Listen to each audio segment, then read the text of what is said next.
Halo, perkenalkan nama saya Rizky Nandamulya. Saya di sini ingin sedikit menjelaskan mengenai trading plan untuk saham. Jika kalian belum mulai berinvestasi, saya sarankan mulailah investasi sejak dini karena investasi sangat berguna untuk kita di masa yang akan datang. Trading plan untuk saham yang sudah saya buat dengan tema Dare to Invest, Dare to Lose, yang berarti berani untuk investasi, berani untuk rugi. Trading plan yang sudah saya buat yaitu yang pertama jangka waktu trading, yaitu waktu trading seperti harian, mingguan, bahkan bisa keluar masuk pasar dalam waktu hitungan jam ataupun menit. Lalu yang kedua, ada perencanaan modal. Kalian harus sudah menyiapkan seberapa besar modal kalian yang ingin diinvestasikan dan ingin diinvestasikan kemana. Lalu yang ketiga, tentukan portofolio pilihan Anda. Yang saya sarankan di sini yaitu saham LQ45. Kenapa? Karena saham LQ45 tidak mudah terjebak atas pergerakan harga yang tidak liquid. Lalu yang keempat, indikator yang cocok, seperti indikator tren, indikator volume, dan indikator harga. Lalu yang terakhir di sini tentukan take profit dan batasan cut loss.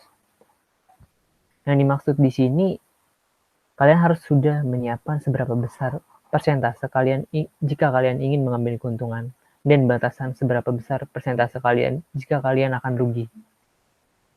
Selanjutnya, analisis saham. Analisis saham ini ada analisis fundamental, yaitu suatu teknik analisis penilaian suatu laporan keuangan perusahaan, menilai apakah laporan keuangan perusahaan tersebut sehat atau tidak.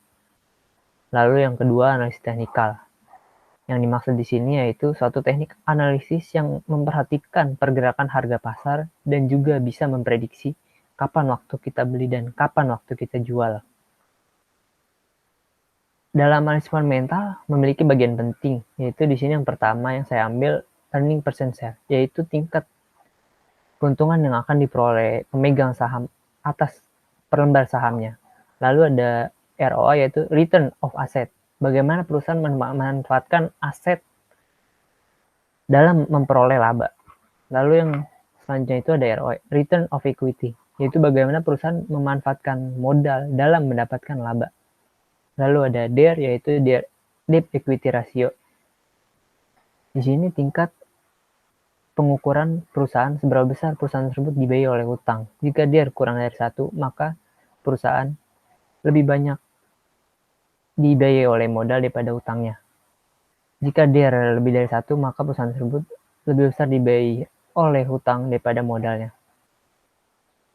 Lalu selanjutnya ada analisa risk and return.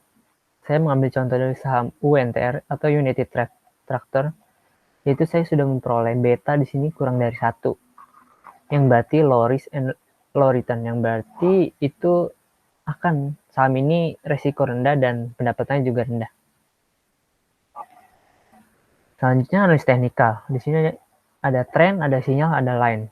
Tren ini terdiri dari 3, yaitu uptrend, kecenderungan harga yang naik secara terus-menerus atau continue. Yang kedua, downtrend, kecenderungan harga yang turun secara terus-menerus. Lalu yang ketiga ada sideways, kecenderungan harga yang naik turun atau tidak stabil, dan kecenderungan harga ini bergerak samping. Lalu ada sinyal. Sinyal itu ada 2, yaitu bullish and bearish. Bullish ini yang berarti akan ada sinyal harga yang menandakan harga tersebut akan naik. Dan untuk bearish sendiri akan ada yang menandakan harga tersebut akan mengalami penurunan. Lalu ada line itu dari 2, support dan resisten. Support di sini yang berarti dapat memprediksikan kapan kita bisa waktu beli sahamnya. Dan untuk resisten, prediksi untuk batasan kapan kita jual saham tersebut.